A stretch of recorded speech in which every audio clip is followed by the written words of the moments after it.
What is ISO?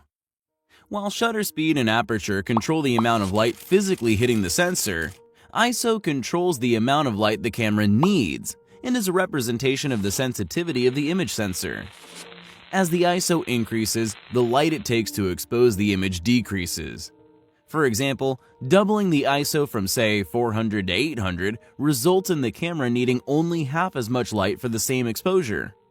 This is the main reason such high ISO values are used in indoors, especially at sporting events and for photographing wildlife. Needing a fast shutter speed to freeze action and often with limited light available, photographers pump up the ISO as far as they're comfortable doing. However, increasing your ISO doesn't come without drawbacks. Let's compare a camera to a microphone.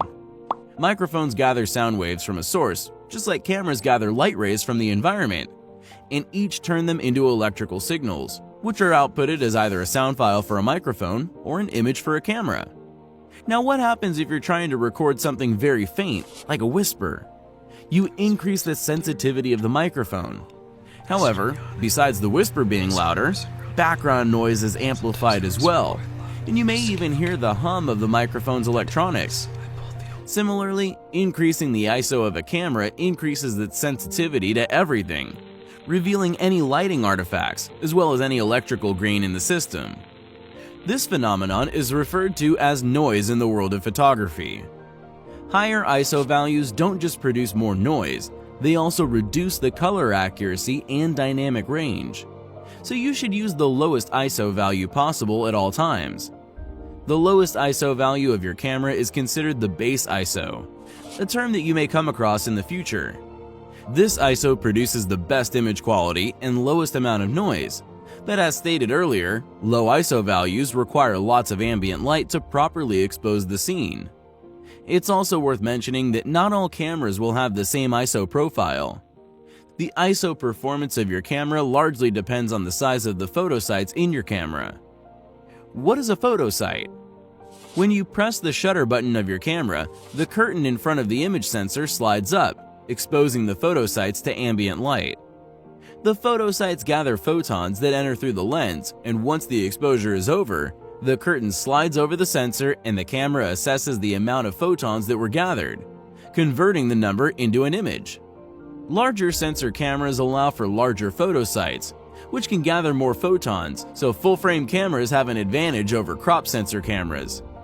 Also, lower megapixel counts mean that each photosite is allowed to take up more space on the sensor, increasing photosite size.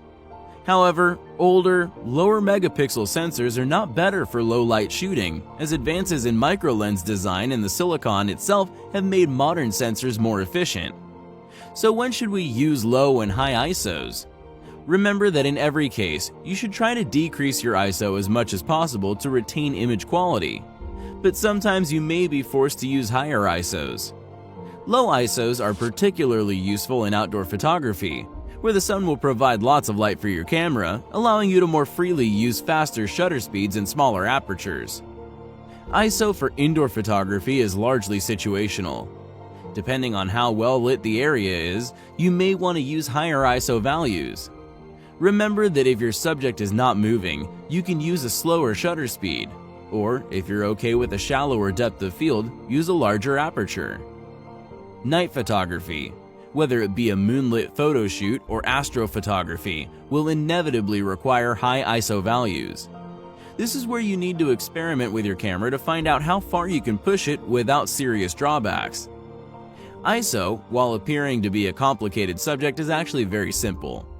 By exploring your camera's ISO profile and realizing when to use high and low ISOs with an understanding of the principles of image noise and sensitivity, you will be able to directly improve the quality of your photos and be more comfortable with your camera. Stay subscribed to Apple Apps for more animations, which are released every month.